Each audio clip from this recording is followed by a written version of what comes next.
respect for Gordon. The engines of the Sodor Railway were always busy. Thomas puffed to the beaches with happy vacationers.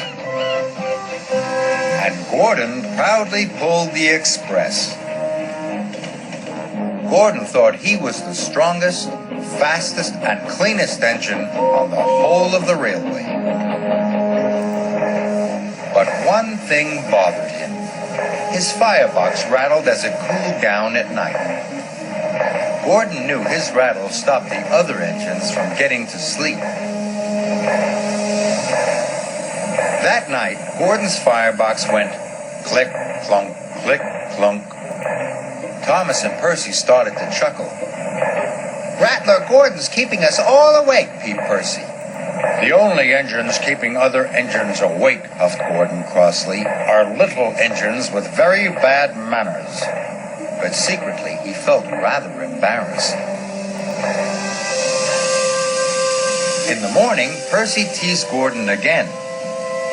"Rattlebox is awake at last," he puffed out loud. Gordon ignored Percy. He did not like being called names. "I'm the strongest and the best," he told himself. "Strongest and best, strongest and best, cleanest and fastest, and pull the express."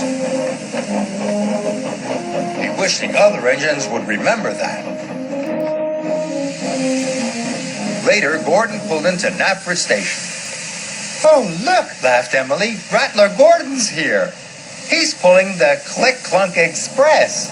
This made Gordon very cross indeed, especially because Diesel overheard. "I hope your Click-Clunk gets better soon," oiled Diesel. "See you later, Rattler." Gordon was very cross indeed. He decided it was time the other engines learned to treat him properly. So later at the water tank, he pulled up ahead of James. James was surprised. At Knapford, Percy had brought Gordon's coaches into number 1 platform. "Off you go now, Percy," said Gordon. "Number 1 is my platform. Little engines shouldn't hang around." "You're a boastful, bossy, big blue boiler," Percy muttered to himself crossly. Later, Gordon told his friends to give a polite toot-toot whenever they saw him. "But why?" asked Thomas. He was very puzzled. "Because," huffed Gordon grandly, "I'm the strongest and the best." He steamed away. "You can toot at him if you like," wished Emily, "but I'm not going to." Gordon steamed across the island. He felt very pleased with himself. He was sure the other engines would forget his clunk-click and treat him properly now. He saw Emily coming. He listened for her toot-toot. But Emily didn't toot at all. This made Gordon very cross. He was so cross that he didn't see the signal telling him to stop. And he didn't see the goods train ahead until it was too late.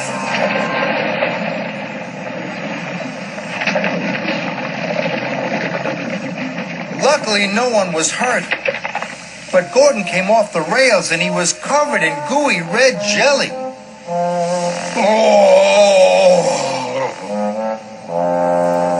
As Gordon waited to be put back on the rails, Percy arrived.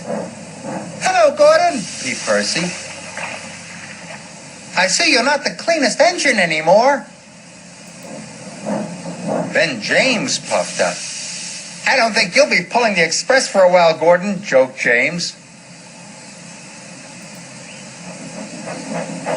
Finally, Thomas arrived. "Gordon's a mess, Gordon's a mess. He's the largest and jelliest," puffed Thomas cheekily. At last, Gordon was back on the rails.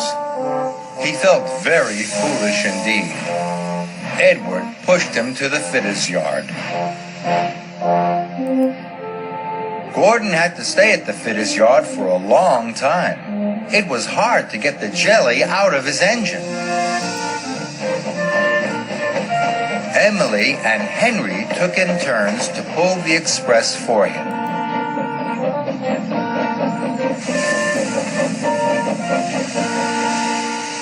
One evening at Tidmouth Sheds, Henry huffed, "It's hard work pulling the express." "Yes," agreed Emily. "Gordon must be very strong to pull the express so fast." "I miss Gordon," peeped Percy. "I miss having his rattle to go to sleep by." Gordon knew the other engines were pulling the express for him. "Thank goodness for Emily and Henry," he thought. "I'm sure they're doing a very good job." Finally, Gordon was as good as new. The fitters had even managed to fix the rattle in his firebox. That evening, Gordon had something to say. "Is it about being fastest and the best?" teased James. "Not at all," puffed Gordon. "I know my rattle kept you awake at night, and I'm sorry. And I was also silly about the toot-toots. I realize now that engines toot-toot other engines because they work hard and deserve it, not because they ask for it." "But we think you do deserve it, Gordon," said Thomas, "because you work hard and you are a really useful engine." All the other engines agreed. Now all the engines greet each other with a cheerful toot-toot for all the hard work they do on Sir Topham Hatt's railway.